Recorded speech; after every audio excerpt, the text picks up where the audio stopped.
Chapter 2. Nothing happened to disturb me in the night.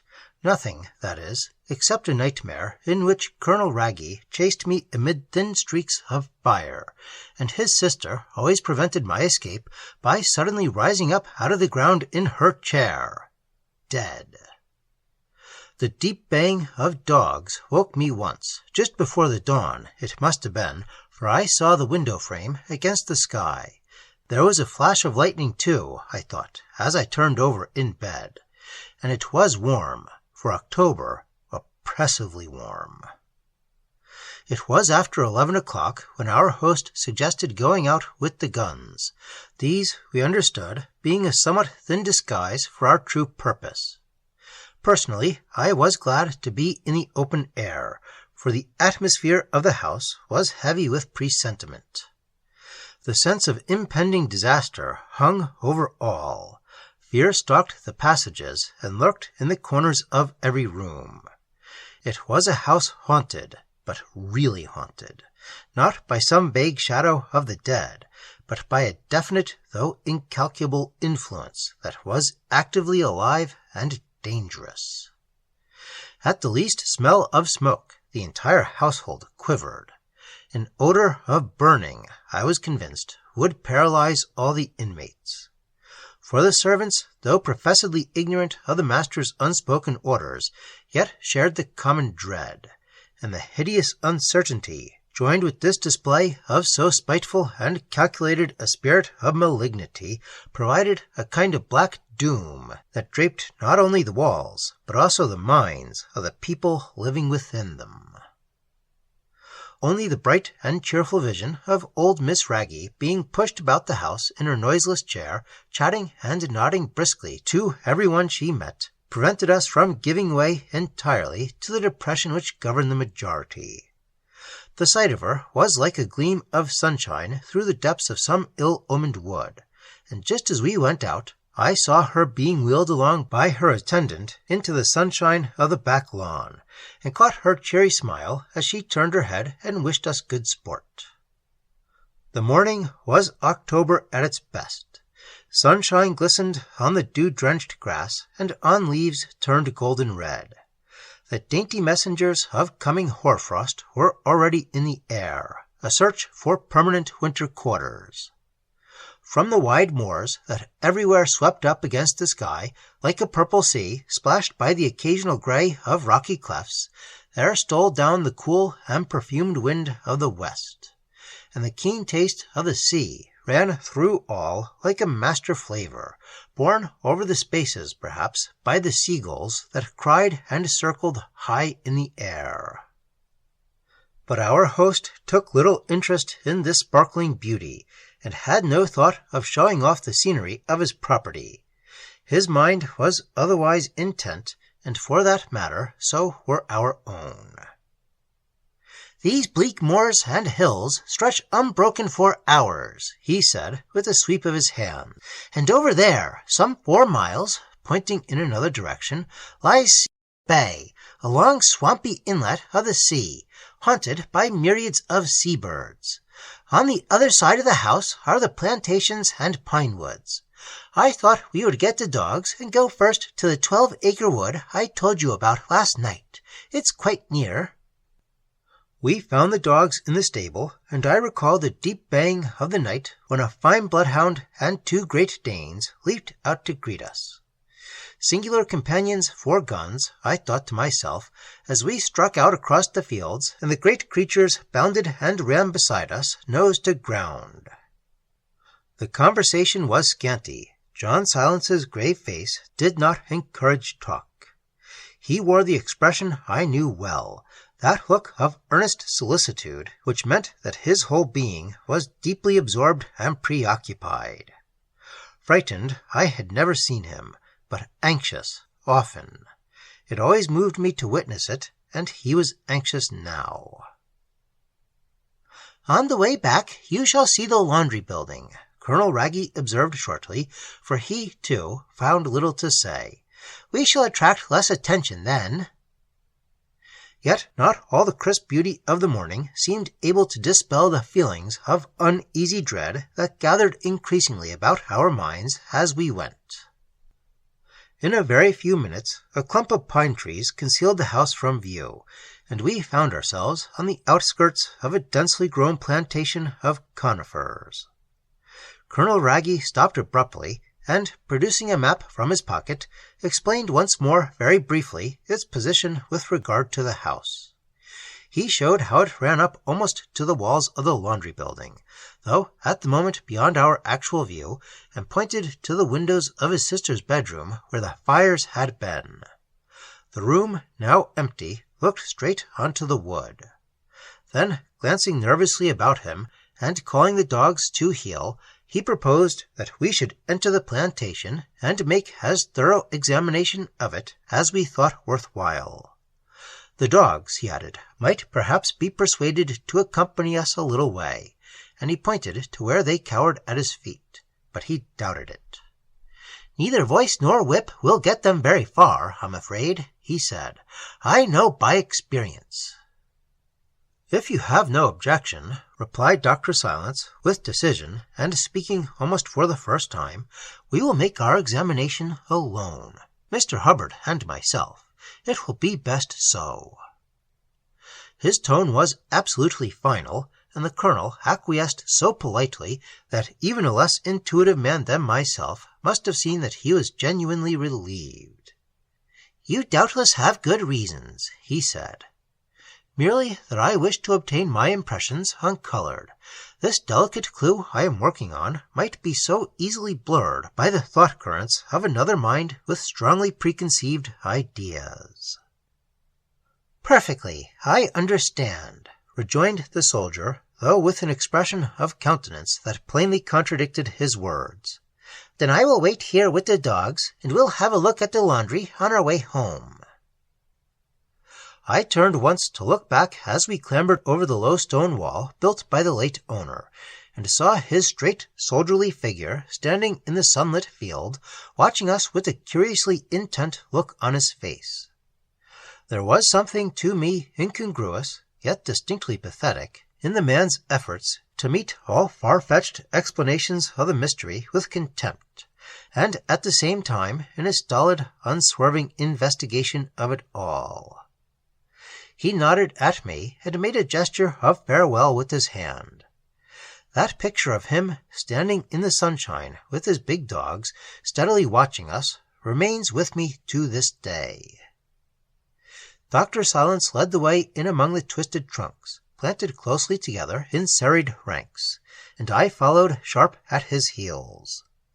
The moment we were out of sight, he turned and put down his gun against the roots of a big tree, and I did likewise. "We shall hardly want these cumbersome weapons of murder," he observed with a passing smile.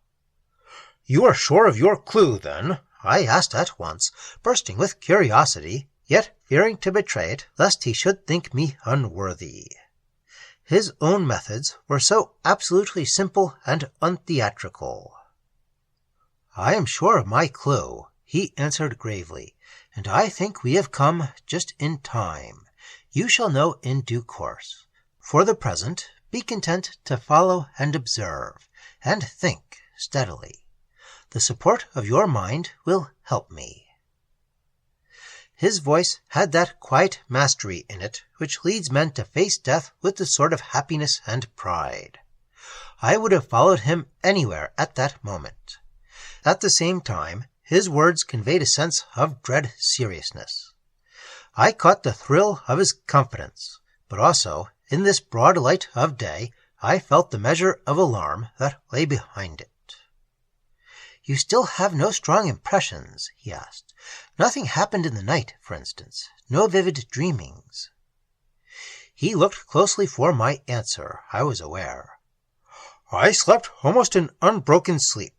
I was tremendously tired, you know, and but for the oppressive heat." "Good! You still notice the heat, then," he said to himself, rather than expecting an answer. "And the lightning," he added. "That lightning out of a clear sky, that flashing, did you notice that?" I answered truly that I thought I had seen a flash during a moment of wakefulness, and he then drew my attention to certain facts before moving on. You remember the sensation of warmth when you put the letter to your forehead in the train, the heat generally in the house last evening, and, as you now mention, in the night. You heard, too, the Colonel's stories about the appearances of fire in this wood, and in the house itself, and the way his brother and the gamekeeper came to their deaths 20 years ago. I nodded, wondering what in the world it all meant. And you get no clue from these facts? He asked, a trifle surprised. I searched every corner of my mind and imagination for some inkling of his meaning, but was obliged to admit that I understood nothing so far. Never mind, you will later. And now, he added, we will go over the wood and see what we can find. His words explained to me something of his method. We were to keep our minds alert and report to each other the least fancy that crossed the picture gallery of our thoughts. Then, just as we started, he turned again to me with the final warning. And for your safety, he said earnestly, imagine now, and for that matter, imagine always until we leave this place, imagine with the utmost keenness that you are surrounded by a shell that protects you. Picture yourself inside a protective envelope, and build it up with the most intense imagination you can evoke. Pour the whole force of your thought and will into it. Believe vividly all through this adventure that such a shell, constructed of your thought, will, and imagination, surrounds you completely, and that nothing can pierce it to attack. He spoke with dramatic conviction, gazing hard at me as though to enforce his meaning, and then moved forward and began to pick his way over the rough, tussocky ground into the wood. And meanwhile, knowing the efficacy of his prescription, I adopted it to the best of my ability. The trees at once closed about us like the night. Their branches met overhead in a continuous tangle. Their stems crept closer and closer. The brambly undergrowth thickened and multiplied. We tore our trousers, scratched our hands, and our eyes filled with fine dust that made it most difficult to avoid the clinging, prickly network of branches and creepers. Coarse white grass that caught our feet like string grew here and there in patches. It crowned the lumps of peaty growth that stuck up like human heads, fantastically dressed, thrusting up at us out of the ground with crests of dead hair. We stumbled and floundered among them. It was hard going, and I could well conceive it impossible to find a way at all in the night time. We jumped, when possible, from tussock to tussock, and it seemed as though we were springing among heads on a battlefield, and that this dead white grass concealed eyes that turned to stare as we passed. Here and there the sunlight shot in with vivid spots of white light, dazzling the sight, but only making the surrounding gloom deeper by contrast. And on 2 occasions we passed dark circular places in the grass where fires had eaten their mark and left a ring of ashes. Dr. Silence pointed to them, but without comment and without pausing, and the sight of them woke in me a singular realization of the dread that lay so far only just out of sight in this adventure. It was exhausting work and heavy going. We kept close together. The warmth, too, was extraordinary. Yet it did not seem the warmth of the body due to violent exertion, but rather an inner heat of the mind that laid glowing hands of fire upon the heart, and set the brain in a kind of steady blaze. When my companion found himself too far in advance, he waited for me to come up. The place had evidently been untouched by hand of man, keeper, forester, or sportsman for many a year, and my thoughts, as we advanced painfully, were not unlike the state of the wood itself, dark, confused, full of a haunting wonder and the shadow of fear. By this time all signs of the open field behind us were hid. No single gleam penetrated. We might have been groping in the heart of some primeval forest. Then suddenly the brambles and tussocks and string-like grass came to an end. The trees opened out, and the ground began to slope upwards towards a large central mound. We had reached the middle of the plantation, and before us stood the broken druid stones our host had mentioned. We walked easily up the little hill between the sparser stems, and, resting upon one of the ivy-covered boulders, looked round upon a comparatively open space, as large, perhaps, as a small London square. Thinking of the ceremonies and sacrifices this rough circle of prehistoric monoliths might have witnessed, I looked up into my companion's face with an unspoken question, but he read my thought and shook his head. "Our mystery has nothing to do with these dead symbols," he said, "but with something perhaps even more ancient, and of another country altogether." "Egypt," I said half under my breath, hopelessly puzzled, but recalling his words in my bedroom. He nodded.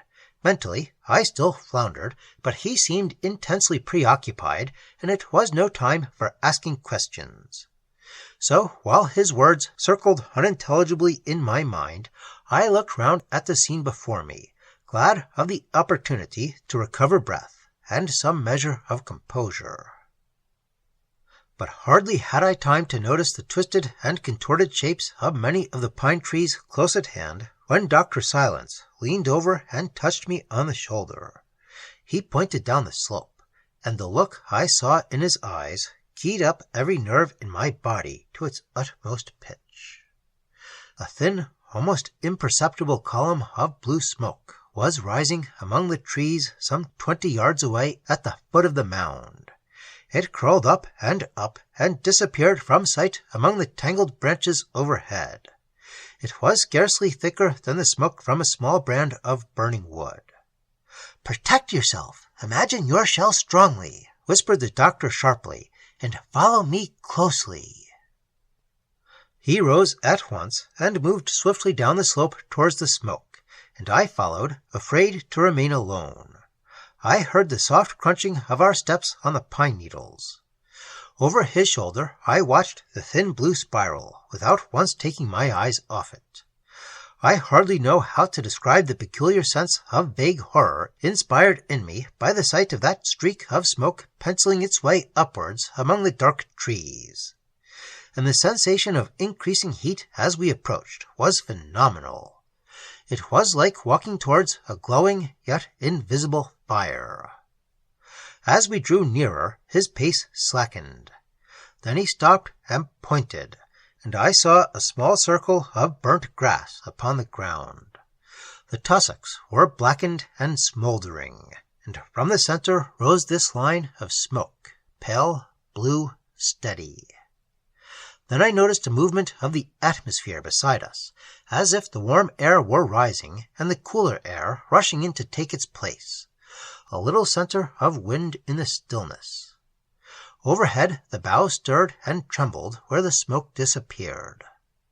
Otherwise not a tree sighed, not a sound made itself heard. The wood was still as a graveyard.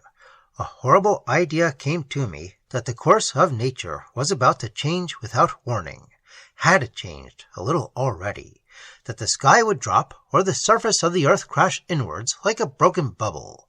Something, certainly, reached up to the citadel of my reason, causing its throne to shake. John Silence moved forward again.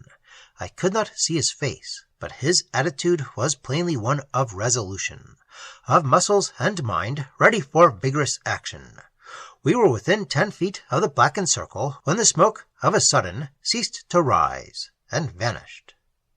The tail of the column disappeared in the air above, and at the same instant it seemed to me that the sensation of heat passed from my face, and the motion of the wind was gone.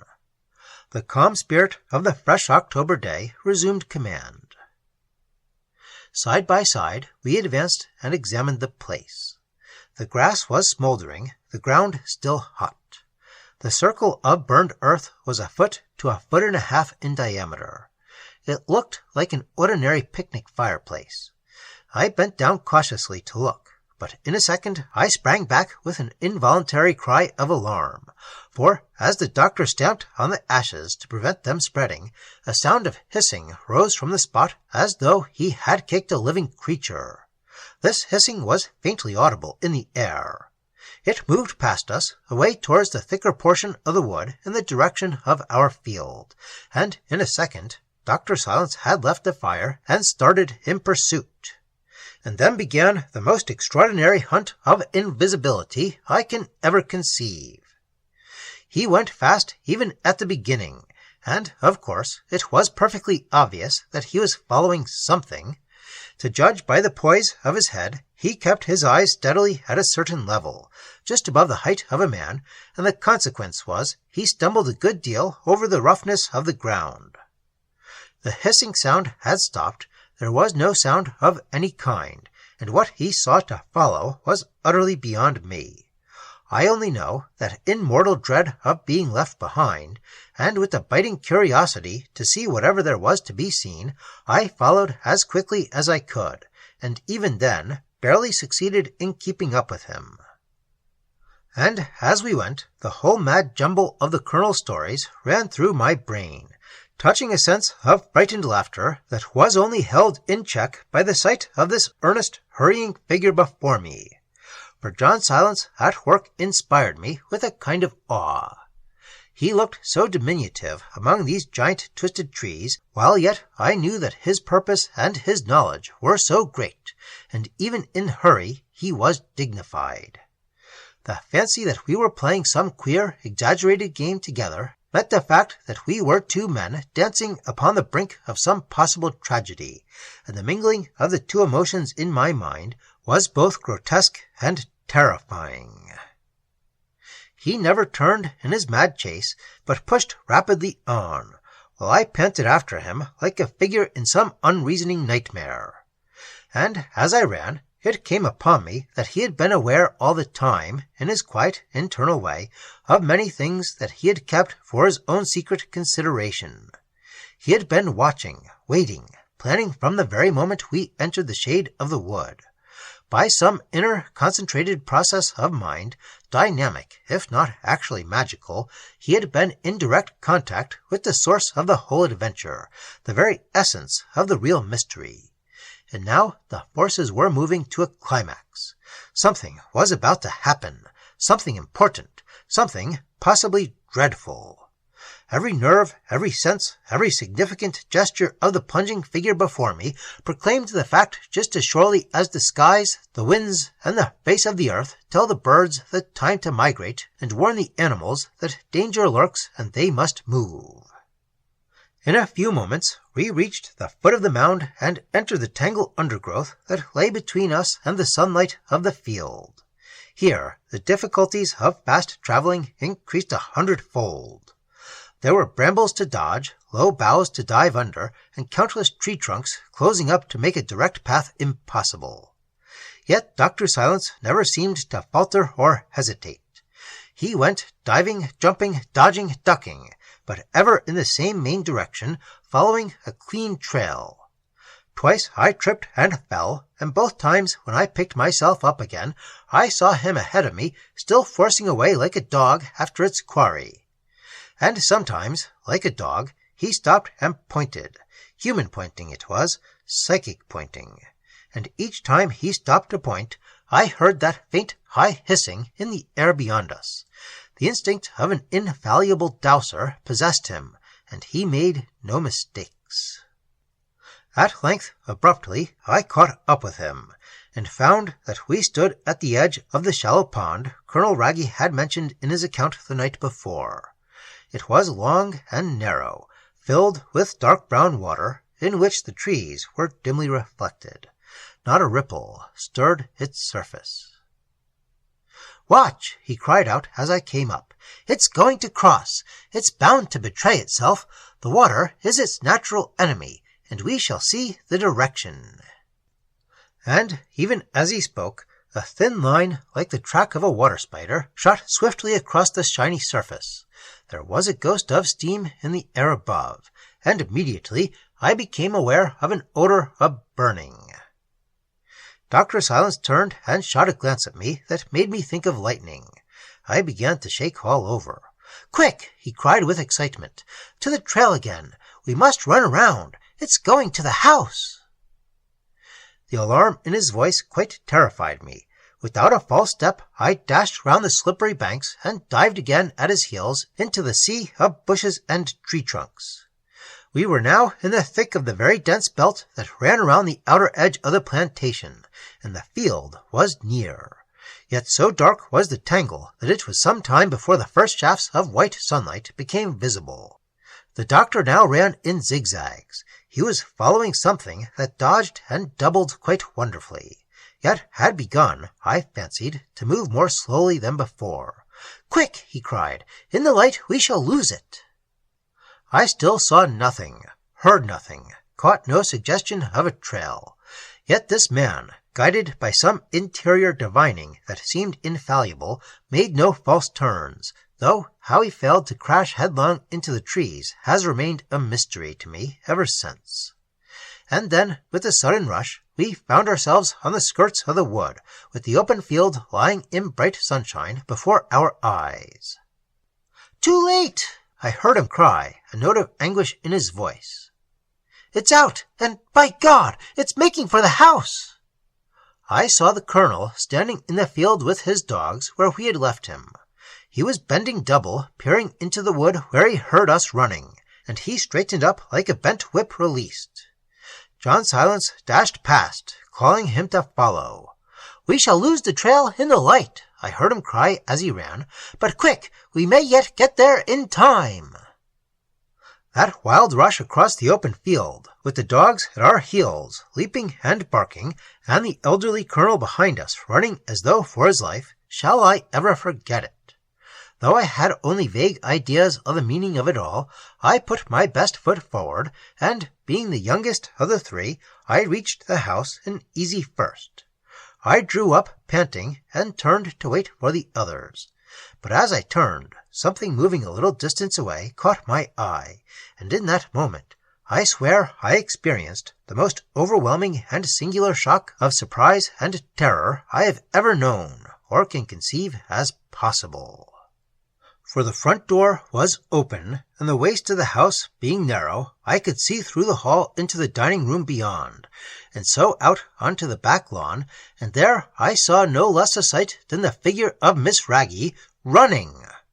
Even at that distance, it was plain that she had seen me, and was coming fast towards me, running with the frantic gait of a terror-stricken woman.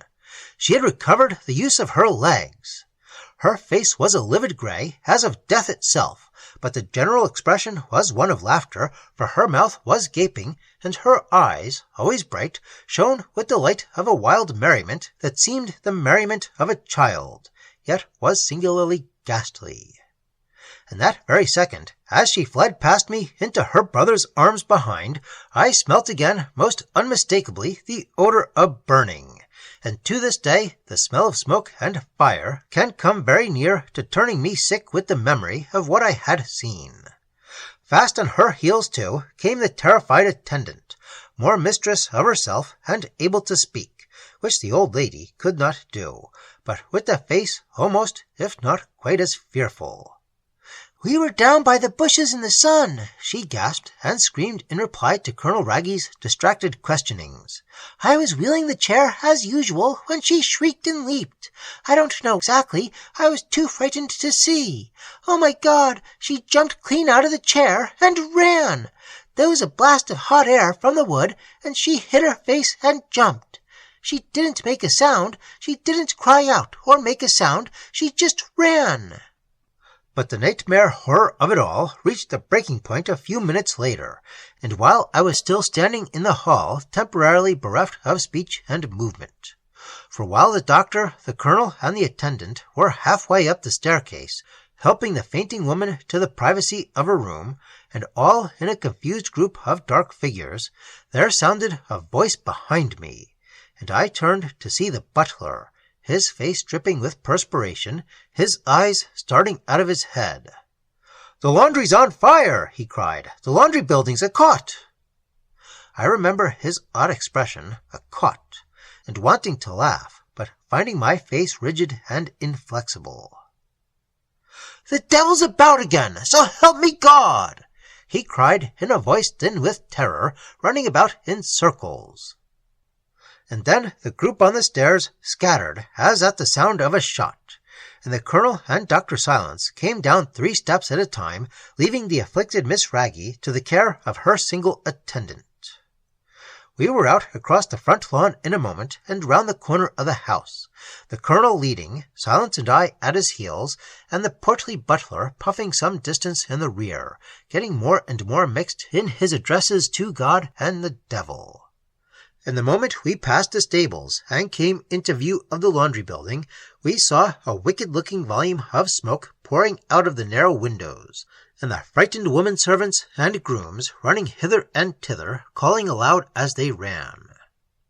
The arrival of the master restored order instantly, and this retired soldier, poor thinker perhaps, but capable man of action, had the matter in hand from the start.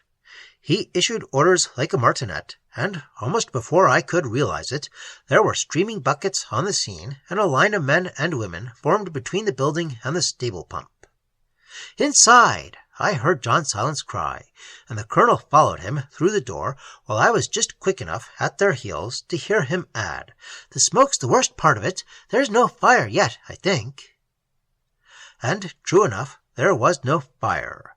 The interior was thick with smoke, but it speedily cleared, and not a single bucket was used upon the floor or walls. The air was stifling, the heat fearful. "There's precious little to burn in here. It's all stone," the Colonel exclaimed, coughing. But the doctor was pointing to the wooden covers of the great cauldron in which the clothes were washed, and we saw that these were smouldering and charred. And when we sprinkled half a bucket of water on them, the surrounding bricks hissed and fizzed and sent up clouds of steam. Through the open door and windows this passed out with the rest of the smoke, and we 3 stood there on the brick floor, staring at the spot and wondering, each in our own fashion, how in the name of natural law the place could have caught fire or smoked at all. And each was silent, myself from sheer incapacity and befuddlement, the Colonel from the quiet pluck that faces all things yet speaks little, and John Silence from the intense mental grappling with this latest manifestation of a profound problem that called for concentration of thought rather than for any words. There was really nothing to say. The facts were indisputable. Colonel Raggy was the first to utter. "My sister," he said briefly, and moved off. In the yard I heard him sending the frightened servants about their business in an excellently matter-of-fact voice, scolding someone roundly for making such a big fire and letting the flues get overheated, and paying no heed to the stammering reply that no fire had been lit there for several days. Then he dispatched a groom on horseback for the local doctor. Then Dr. Silence turned and looked at me.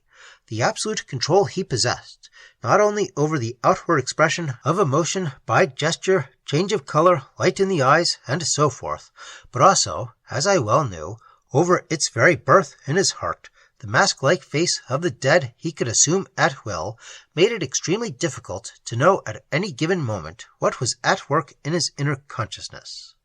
But now, when he turned and looked at me, there was no sphinx expression there, but rather the keen, triumphant face of a man who had solved a dangerous and complicated problem, and saw his way to a clean victory. "Now, do you guess?" he asked quietly, as though it were the simplest matter in the world, and ignorance were impossible. I could only stare stupidly and remain silent. He glanced down at the charred cauldron lids and traced a figure in the air with his finger. But I was too excited or too mortified, or still too dazed, perhaps, to see what it was he outlined, or what it was he meant to convey. I could only go on staring and shaking my puzzled head. "A fire elemental!" he cried. "A fire elemental of the most powerful and malignant kind." "A what?" thundered the voice of Colonel Raggy behind us, having returned suddenly and overheard. "It's a fire elemental," repeated Dr. Silence more calmly, but with a note of triumph in his voice he could not keep out. A fire elemental enraged. The light began to dawn in my mind at last, but the colonel, who had never heard the term before, and was besides feeling considerably worked up for a plain man with all this mystery he knew not how to grapple with, the colonel stood with the most dumbfounded look ever seen on a human countenance, and continued to roar and stammer and stare. "And why," he began, savage with the desire to find something visible he could fight, "why, in the name of all the blazes—" and then stopped as John Silence moved up and took his arm. "There, my dear Colonel Wragge," he said gently, "you touch the heart of the whole thing. You ask why. That is precisely our problem." He held the soldier's eyes firmly with his own. "And that, too, I think we shall soon know. Come, and let's talk over a plan of action. That room with the double doors, perhaps." The word action calmed him a little, and he led the way, without further speech, back into the house, and down the long stone passage to the room where we had heard his stories on the night of our arrival. I understood from the doctor's glance that my presence would not make the interview easier for our host, and I went upstairs to my own room, shaking. But in the solitude of my room, the vivid memories of the last hour revived so mercilessly that I began to feel I should never in my whole life lose the dreadful picture of Miss Wragge running, that dreadful human climax after all the non-human mystery in the wood, and I was not sorry when a servant knocked at my door and said that Colonel Wragge would be glad if I would join them in the little smoking room.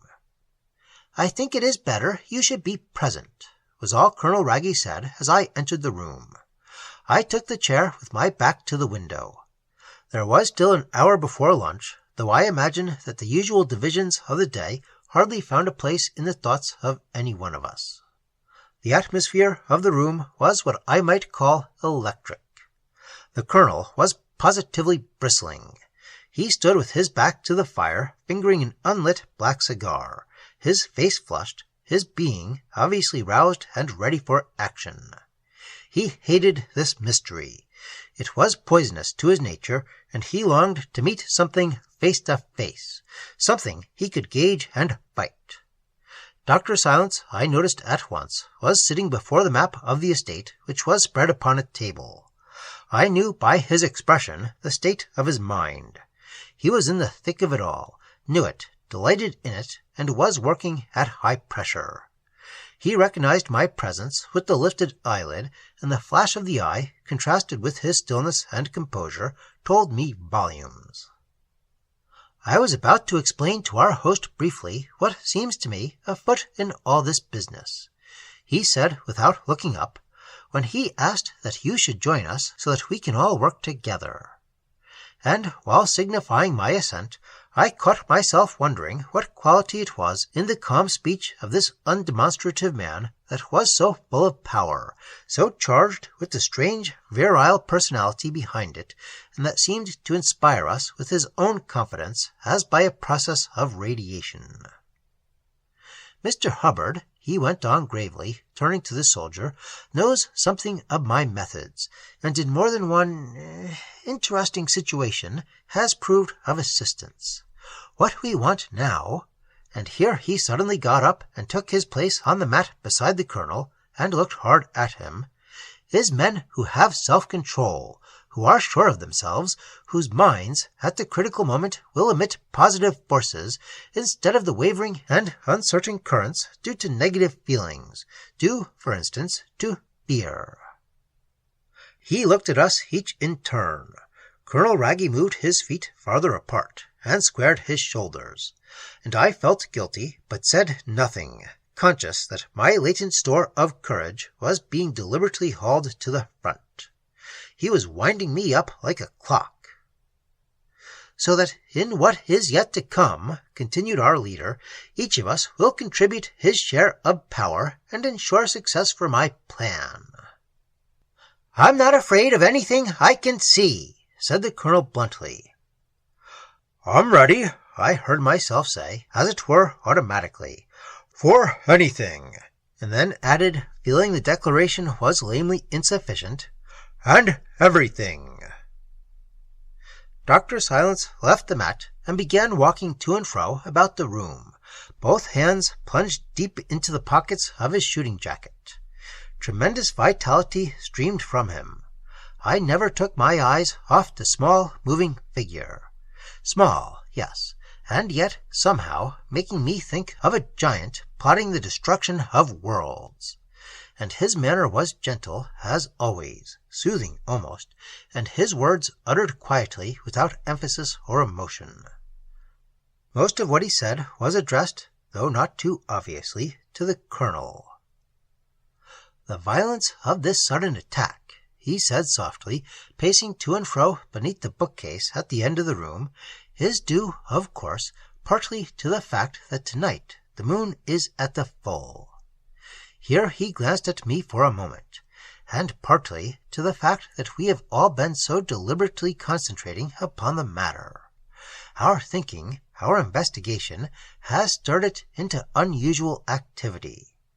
I mean that the intelligent force behind these manifestations has realized that someone is busied about its destruction, and it is now on the defensive. More, it is aggressive." "But what is it?" began the soldier, fuming. "What in the name of all that's dreadful is a fire elemental?"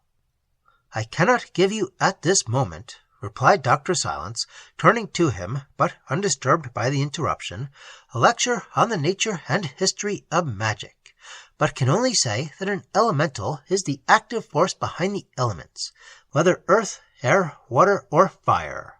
It is impersonal in its essential nature, but can be focused, personified, and sold, so to say, by those who know how, by magicians, if you will, for certain purposes of their own, much in the same way that steam and electricity can be harnessed by the practical man of this century.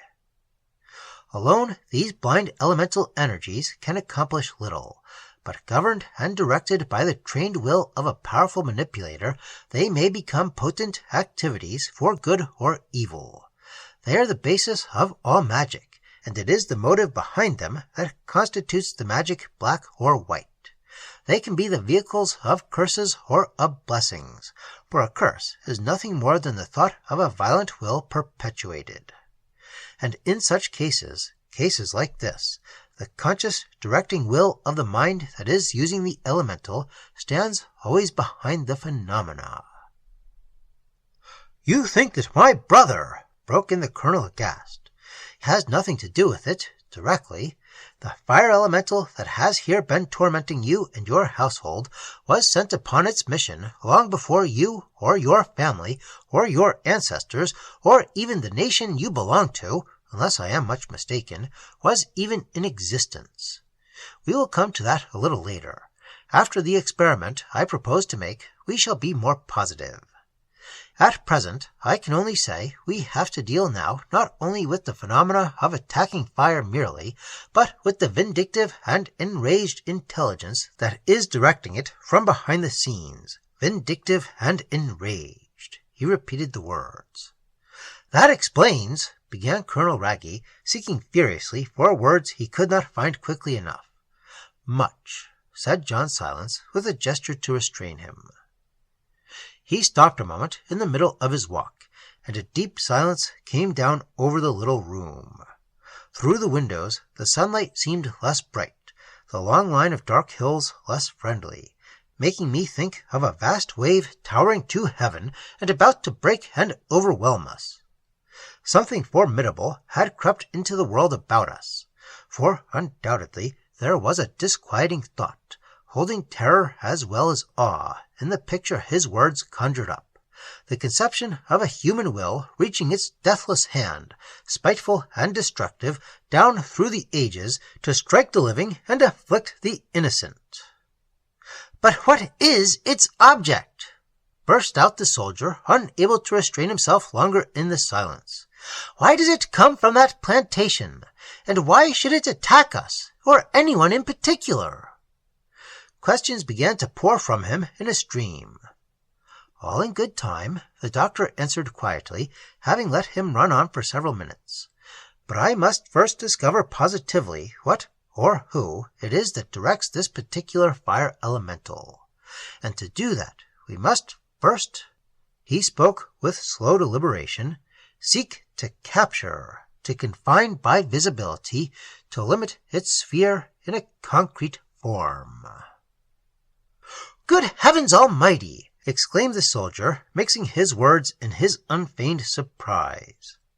Quite so, pursued the other calmly, for in so doing, I think we can release it from the purpose that binds it, restore it to its normal condition of latent fire, and also, he lowered his voice perceptibly, also discover the face and form of the being that ensouls it.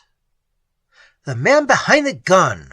Cried the colonel, beginning to understand something, and leaning forward so as not to miss a single syllable. I mean that in the last resort, before it returns to the womb of potential fire, it will probably assume the face and figure of its director, of the man of magical knowledge who originally bound it with his incantations and sent it forth upon its mission of centuries. The soldier sat down and gasped openly in his face, breathing hard, but it was a very subdued voice that framed the question. And how do you propose to make it visible? How capture and confine it? What do you mean, Dr. John Silence? By furnishing it with the materials for a form, by the process of materialization, simply. Once limited by dimensions, it will become slow, heavy, visible. We can then dissipate it. Invisible fire, you see, is dangerous and incalculable. Locked up in a form, we can perhaps manage it. We must betray it to its death. And this material, we asked in the same breath, although I think I had already guessed. Not pleasant, but effective, came the quiet reply, the exhalations of freshly spilled blood. Not human blood! Cried Colonel Wragge, starting up from his chair with a voice like an explosion. I thought his eyes would start from their sockets. The face of Dr. Silence relaxed in spite of himself, and his spontaneous little laugh brought a welcome though momentary relief. The days of human sacrifice, I hope, will never come again, he exclaimed. Animal blood will answer the purpose, and we can make the experiment as pleasant as possible. Only the blood must be freshly spilled, and strong with the vital emanations that attract this peculiar class of elemental creature. Perhaps if some pig on the estate is ready for the market. He turned to hide a smile, but the passing touch of comedy found no echo in the mind of our host, who did not understand how to change quickly from one emotion to another.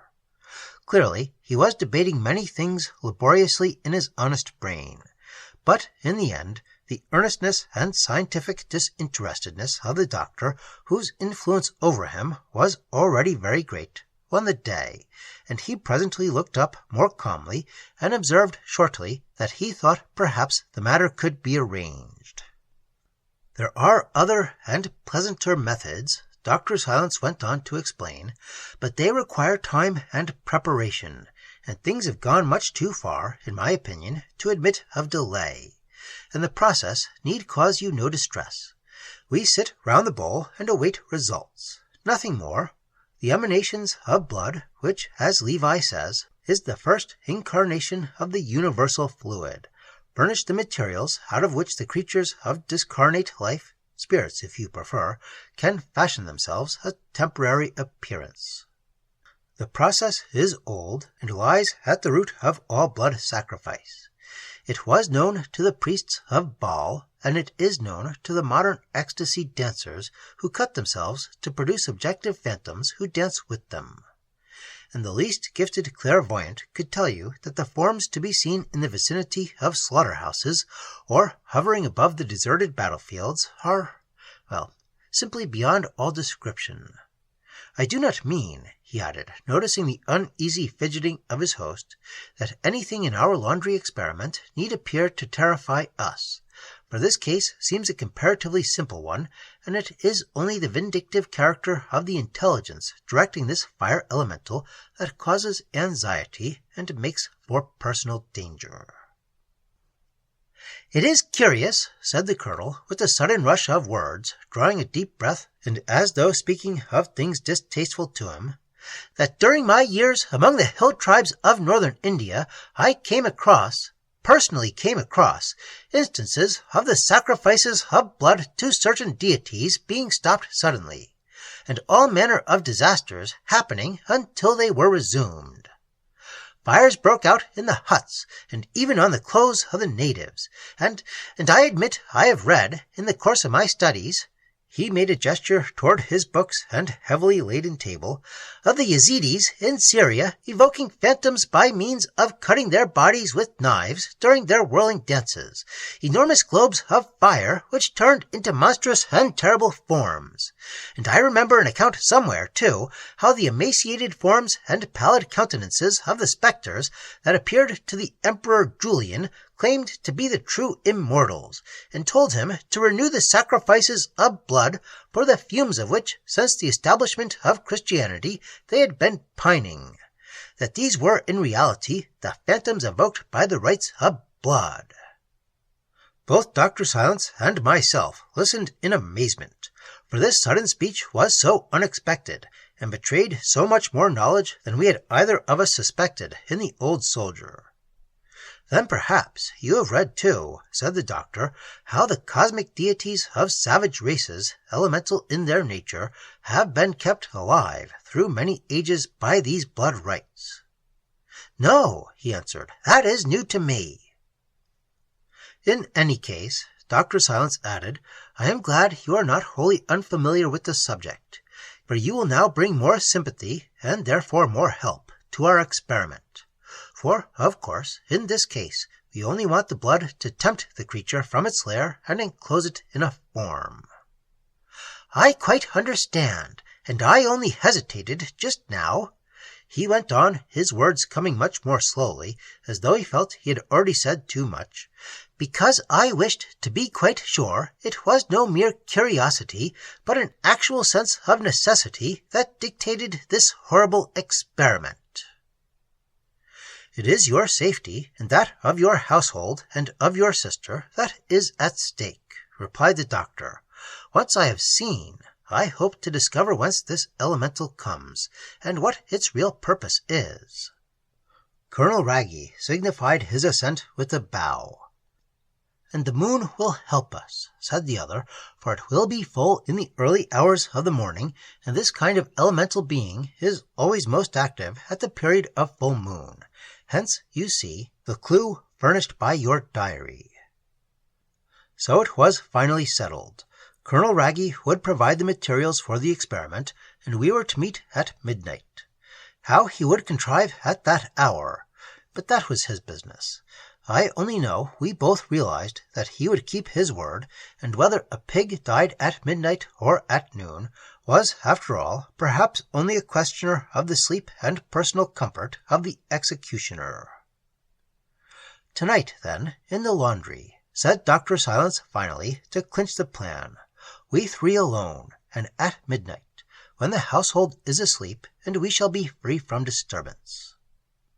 He exchanged significant glances with our host, who, at that moment, was called away by the announcement that the family doctor had arrived, and was ready to see him in his sister's room.